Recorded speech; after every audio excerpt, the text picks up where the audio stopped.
Hello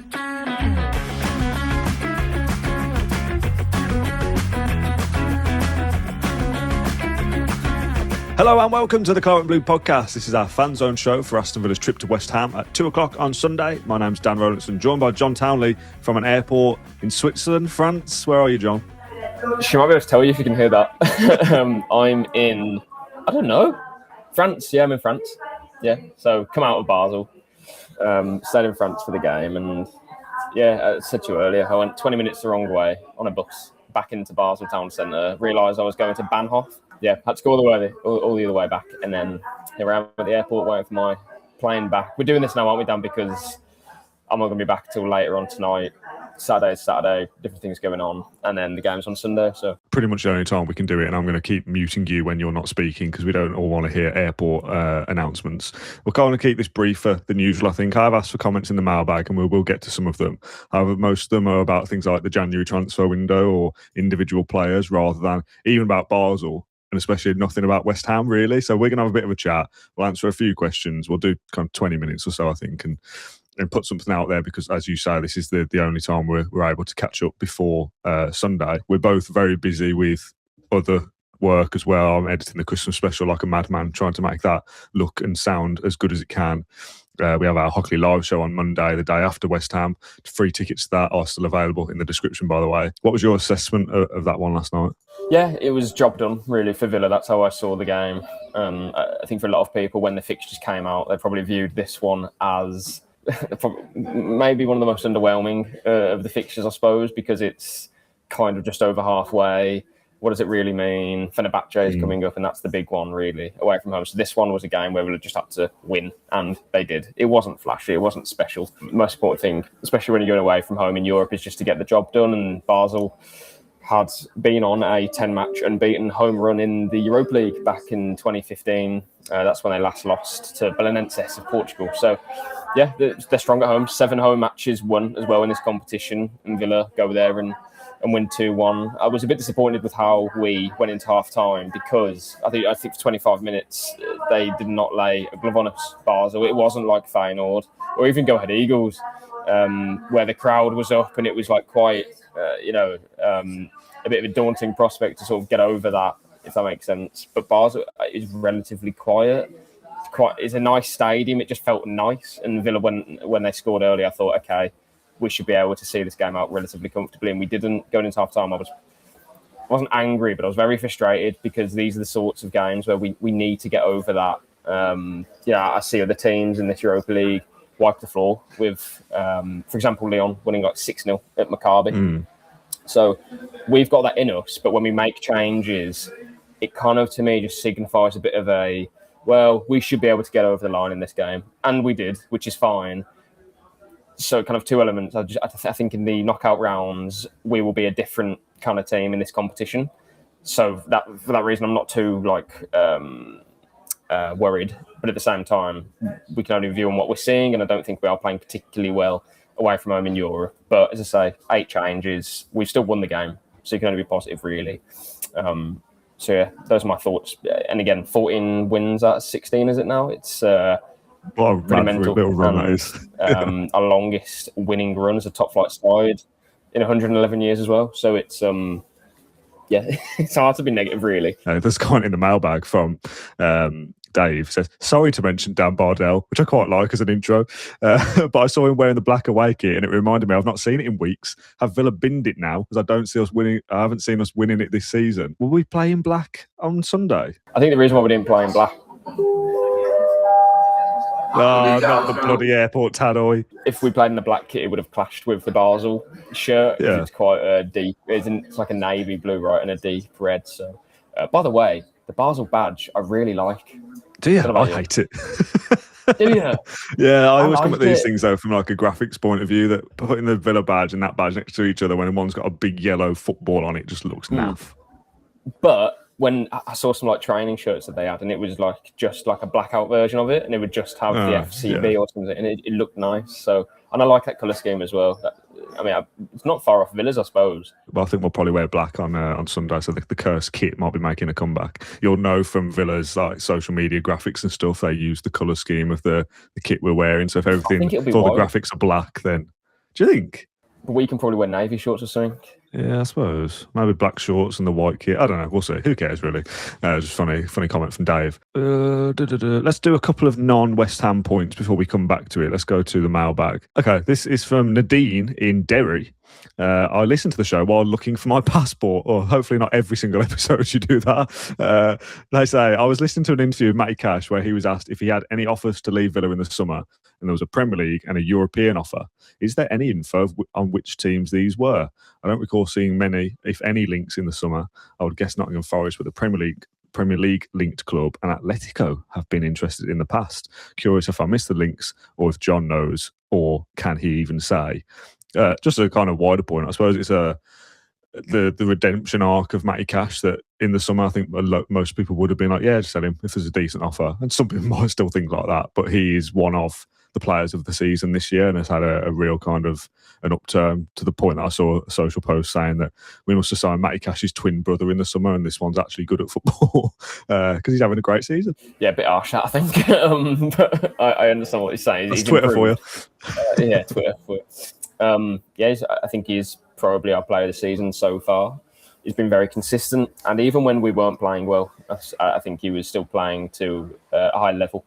Yeah, Forest were after him in the summer. I think they were trying to look at maybe an opportunity to see if Villa were going to do something in that position, but instead he's obviously played so well at the start of this season, earned that new contract as well. As we were reporting in the summer, Cash was obviously one of a few players whose contract was going down, and Villa were going to look into the situation after the window had closed. So it happens a lot actually with players who, in terms of their contracts, it's not so cut and dry that a club will just offer fresh terms, or maybe it's a situation where Villa have got a lot of business to do, and then they will get to it. And they did that with Cash. I don't know about a European offer, but I do know that the summer before last, so 2024 summer, AC Milan were in for Cash, but Villa wanted £10 million more than what they were willing to pay. So that never happened, and they signed Emerson Royale instead, I believe. Yeah. And now Emerson Royale, I was watching the Copa Libertadores final the other weekend, I think it was last weekend, and he was on the bench for was it Flamengo or something? I can't quite remember now. But yeah, can't even start for a team in Brazil, which is a bit... Anyway, yeah, so Cash playing very well, and absolutely worth his new contract. Hopefully that continues as well. And I would say that it probably would, because I think he's taken that step up now. He's spoken a lot about how he's managing his kind of emotions more. And Emery has also spoken about how he's had kind of conversations around that with him too. So that's probably a big part of his improvement. I don't know whether that's blocking out noise or just focusing on his own game or whatever it is, that mentally he's in maybe a better place to deal with either a setback or criticism or whatever it is. I'm not too sure. But I do think that has gone some way to helping him. Not in the mailbag that I can see here, but I've certainly seen something similar before about Yuri Tielemans and a new contract for him. His contract runs out in 2 years, is it? Or 18 months now? You'll correct me in a sec. You're on mute for the moment. And I've seen a couple of people suggest, like, John, you're a journalist, ask the question about Tielemans' contract. Now, I think that what you might say is how I feel. Is that a bit of a waste of a question? That it's like, well, obviously Villa will want to give him new terms. It's probably one of those things that is just bubbling away under the surface. Yeah, contract is 2027, so 1 year left at the end of this season. So once the season finishes, nearly into the final 12 months then, obviously Villa will be working on giving him a new deal. There's other players as well. I mean, they've just done Rodgers, haven't they? Well, it's just done Rodgers. That was a little while ago now. And players like Pau Torres, they'll be looking to renew as well. You've obviously got some other lads who probably their future is more uncertain, like Emi Martinez. It won't be long now until Watkins goes into those last couple of years of his deal as well. So, but yeah, Tielemans has to be next on the list for Villa to give fresh terms to. Okay, back to the mailbag from... No, not going to say that name. You almost got me. You'll know who you are. Who would you be willing to sell in January if we have to sell? Yeah, I mean, unlike the last January window where we had John Duran, Philogene and Diego Carlos, who the latter of those three players were players who I think were dispensable. We could, take him out of the team, and we wouldn't be a whole lot worse off as long as you replace them in terms of numbers. Duran was a different kind of question because, of course, he's scoring goals for you, and Villa were happy to take the money and then for him because it was a good deal and it's something that suited them. And of course, they're not selling to a rival either; they're selling to Al Nassr. So this time around, what does that look like? And Villa, I am scrambling a little bit to think about who they could sell for a sizable amount of money and then replace with adequate quality. I think next summer is it's a completely different situation where there's a few players there who I think you could, if you need to, sell and replenish the squad with. We'll see what Villa want to do next summer regarding that. But for this January, if they are going to make several additions, then yeah, they're going to have to make some sales, because I say several additions in terms of making or spending money and also bringing on wages as well, because we know about the SCR problems and that Villa have to make a profit in their squad balance as well. That isn't an easy job to do, especially when you are limited, I think, in terms of what you can do with that team. I think there's a few players you could cash in for, but halfway through a season, I'm not sure that would be wise, whereas the summer gives you a much better opportunity to rework a team ahead of a new campaign. This is very different if you were to do that in January. Okay, let's go to a different one from Villa Morty in Tamworth.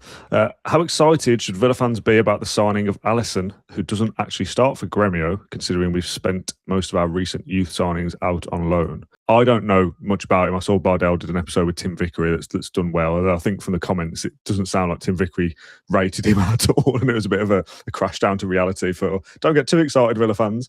But I don't really know anything about him. I know that you all have done a little bit more research, certainly, than I have to do your job. So can you give us a little bit of an update on who this guy is and whether we should be excited or not? Yeah, well, firstly, Villa have obviously had an approach to youth recruitment where it's, or at least it wasn't the Monchi. Monchi signs players who he thinks could be something in the future. And more often than not, Emery has just said no.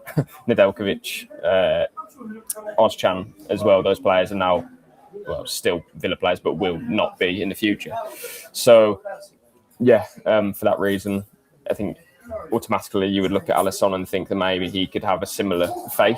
But what I would say is that the money that we are spending on him is it's not a pittance. It's a sizable amount of money for a team or a club who, as I said then, will struggle with financial rules. Do you want to like a bit more noise there, mate? Oh, no, clearly he's not aware of the podcast. The deal was around £10 million, give or take. As a player, Alisson, yeah, so he's started, I think he was 20 or so games last season for Gremio. Their season's just finished in the Brazil Serie A. 31 of the 38 games played, right winger, left-footed, 1 goal for them last season. It strikes a little bit of John Duran in terms of buying a player from a lesser league, and he's going to have to shift in terms of culture. He's going to have to adapt quickly, but what Villa do in terms of the short term remains to be unseen. I was told that this is very much a prospect signing, so unless he does something pretty magical in training, I don't imagine that he'll be a player who Unai Emery will look to count on to replace Gesson or anything like that. I think it's probably a situation where Villa will recruit him because they see something in this player, whether it's an Olave signing. He must have some sort of influence in it. But, what happens in the short term, we'll see. Obviously, long term, it's pretty obvious. Villa are signing him to try and hopefully develop him into a player that they can use moving forward. He looks an exciting player. He's direct. He's, as I say, very much left-footed. So that we all know what that looks like. It's Leon Bailey, similar in terms of, stylistically. And I've said before, we definitely missed that. But then at the same time, is he going to be playing against Forest in January? I highly doubt it. So we'll see what happens in the short term. But long term, hopefully, a player who can push on and become a first teamer in the Villa squad. But no, not someone who we can kind of count on straight away. I'm going to save the rest of the comments in the mailbag because a lot of them are nothing to do with the weekend. They're even kind of heading in towards January. So firstly, some of those might get answered at the Hockey Live show on Monday. Tickets still available in the description, or the Q&A that comes out next week. So as you're in an environment that is not conducive for podcasting, let's talk about West Ham for 5 or 10 minutes and then wrap up. Now, they're still rubbish, West Ham, but they're not They'd improved a little bit, and I thought they were kind of a little bit further away from where they are, but they're still 18th. One win in their last 5, 13 points. They're still a poor side, but they were awful at the very, very start of the season. They've obviously improved a touch, but not really. This is home or away, and obviously Villa's record at home is good, but these are the away games that I think, you said before, you can kind of picture yourself being in that crap stadium, watching the game where Villa go, oh Christ, do you know what I mean? Like we've had a stinker and we've let a crap team get something out of us. If we are serious about where we're going this season, these are the games that you still have to rock up and just do the job and win the game. I think a draw isn't really good enough it's away, but just go and win. We are the form team in the Premier League, and that probably makes us one of the form teams across Europe. The run is not going to last forever of us just winning 8 in a row, 9 in a row, 10 in a row. It will come to an end at some point, unfortunately, but that can't be this weekend. Absolutely. Obviously, a team who are struggling, you just say it scares me a little bit that they beat West Ham. Didn't beat themselves. I mean, they would be a bad team if they lost to themselves.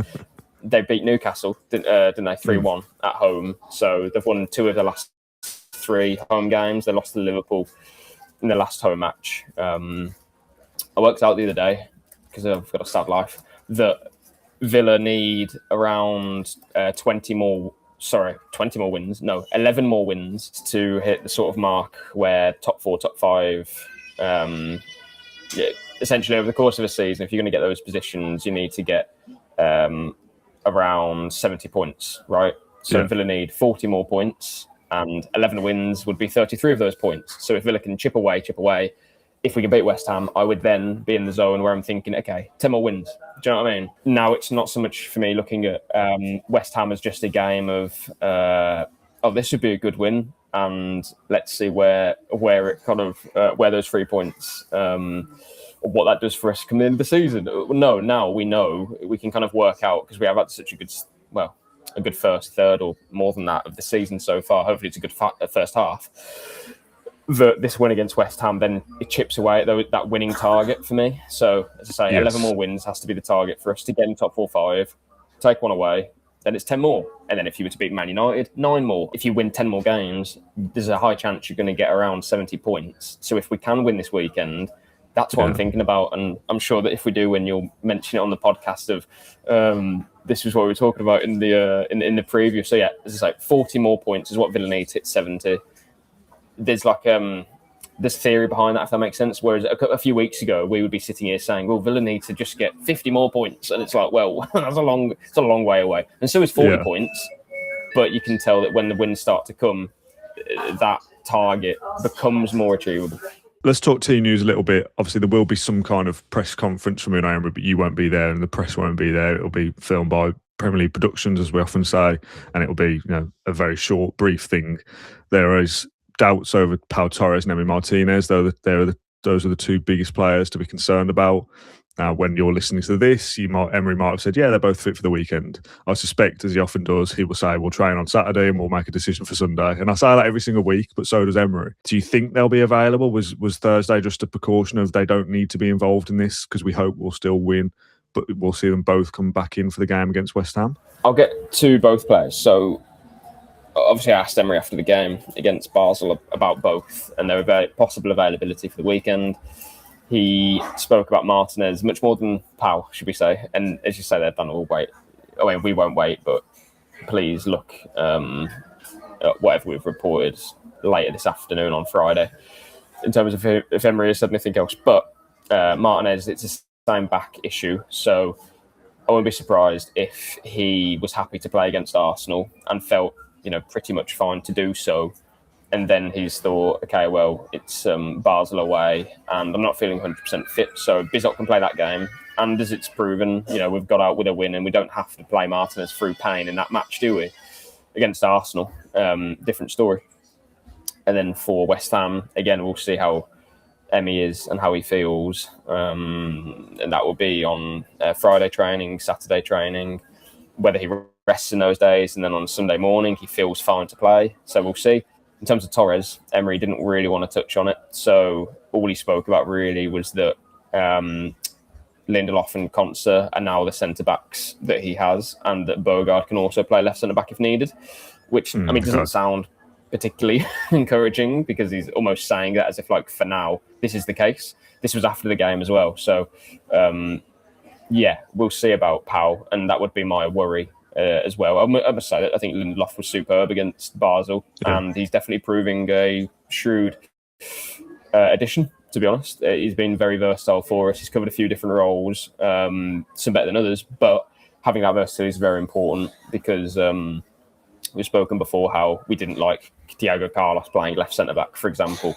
Longley couldn't really play on the right side of the defence, but Lindelof seemingly could do both. Obviously not as well as Pau Torres or Mings. As I say, we'll see what Emery says about that situation. Hopefully it's not one that we'll be missing him for any sort of length of time. Hopefully he'll be fine for the weekend, but as I say, Emery's been tight-lipped over it, so hopefully he gives us a bit more today.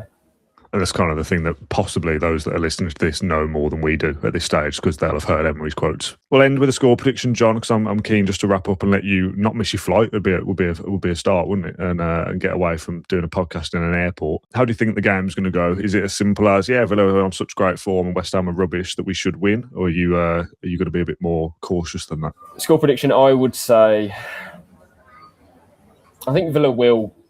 Oh God, I don't know. I'll back them to win, and I'll say 2-0, actually. Let's be a bit more positive. 2-0 Villa. Okay, clean sheet. Very nice. Yeah, it feels we're in that kind of territory of, like, surely this can't keep going on, John. It can. Yeah, love it. I hope it can, but every single week we do one of these, it's like, can Villa win again? Can it be 9 in a row? Can it be 15 out of 17? Like, it feels like it has to come to an end at some point, but it won't be this weekend. It can't be. I'll go 3-1. Let's get a couple more goals. Another for Watkins would be nice for his confidence. Yeah. But let's back Villa again, because they've given us enough over the last few weeks or months now to suggest that they can win these games. So, let's go for that.